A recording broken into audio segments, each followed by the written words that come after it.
mana eski shahar Toshkent Zarqaynar ko'cha, ya'ni shu ko'cha orqali biz Islom sivilizatsiya markaziga chiqib boramiz. O'zi bugungi niyatimiz o'sha Islom sivilizatsiya markazini ko'rib kelish edi va ayolim ikkovimiz shu bugun shanba bo'lganligi uchun bir aylanib ketmoqchi bo'ldik. Va qiziq shundaki, biz u yoqdan bormoqda, bu yoqdan mahallalarning ichidan o'tib boryapmiz. Shu ko'chalardan o'sha eski xas imomimizga, ya'ni o'sha Islom sivilizatsiya markaziga o'tib boramiz. Bu aniqlar manzaralar tomosha qilib, bu milliyligimiz, ya'ni shaharimizni saqlab qoldik. Mana ya'ni bu yerlarda odamlar yashaydi. Qizig'i shundaki, odamlar yashaydi. Bu yerlarda odamlarimiz, o'sha tadbirkorlarimiz choyxonalar ochib, turistlar uchun, odamlar uchun ma'naviy bir hordiq olish uchun qilindi. Milliyligimiz, mana yog'och o'ymakorlik deysizmi? Shunaqalarni ko'rasizda bir odam zavqlanasiz, beixtiyor kelib zavqlanasiz. Albatta sizlarni ham kelib ko'rishlaringni tavsiya qilgan bo'lardim. Odam hordiq oladi, ma'naviy hordiq oladi albatta. Juda ham eksklyuziv bir aniqlar ko'p, manzaralar, ko'rgazmalar aniqlar ko'p, juda ham.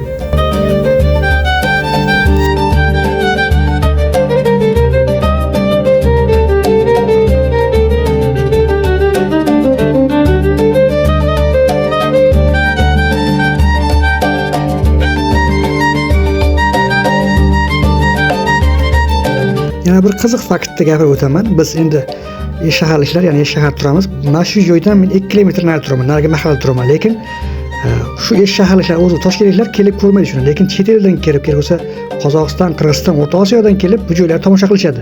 Lekin o'zimiz, ya'ni shu yerda aholisi shu yer mahallalar ko'rmaymiz. To'g'ri, biz har kun shu yerda ishdan qatnadik. 7 yil, 8 yil davomida o'sha qurildi. Ya'ni Islom sivilizatsiya markazi qurildi. Ko'rib o'tamiz har doim. Lekin o'zimiz qont qilib shu yerga kelmaymiz. Ya'ni shu yerda aholisi o'zi kelib qiziqib ko'rmaydi-da bu yerda. Ajoyib qiziq fakt. Kelsa viloyatlardan kelib tomosha qilishadi, lekin o'zimizga, ya'ni shu yerda aholisiga unchalik qiziq emas.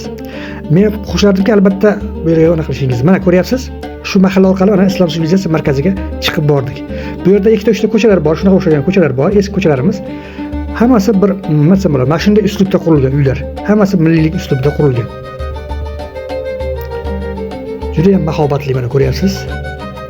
Lekin butun narsani tushunish kerak ekan, bu telefon mahobatni olmas ekan. Albatta ko'z bilan ko'rish kerak ekan. Juda ham mahobatli. Va ustalarimiz san'atiga o'shanaqasiga baribir qo'yil qilmasligimizdan ilojimiz yo'q. Ustalarimiz kuchli baribir.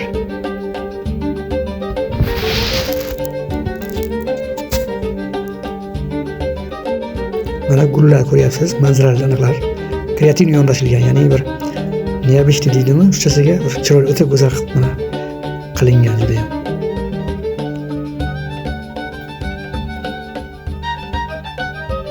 Albatta sizlarni ham oilaviy kelib shu yerlarda ko'rib ketishlaringni tavsiya qilaman.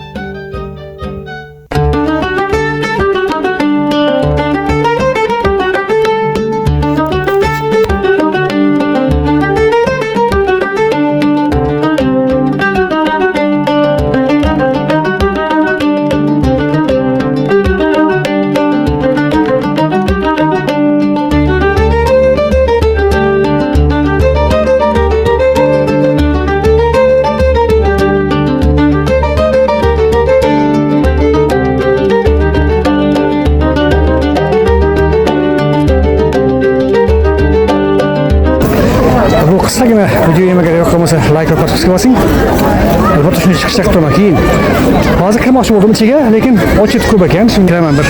Sal odam hozir yangi bo'lgani uchun odam ko'p, ochit ko'p. Shu hisoblamda ishlarni ham ko'rsataman. E'tiborlar uchun rahmat, sog' bo'lasizlar.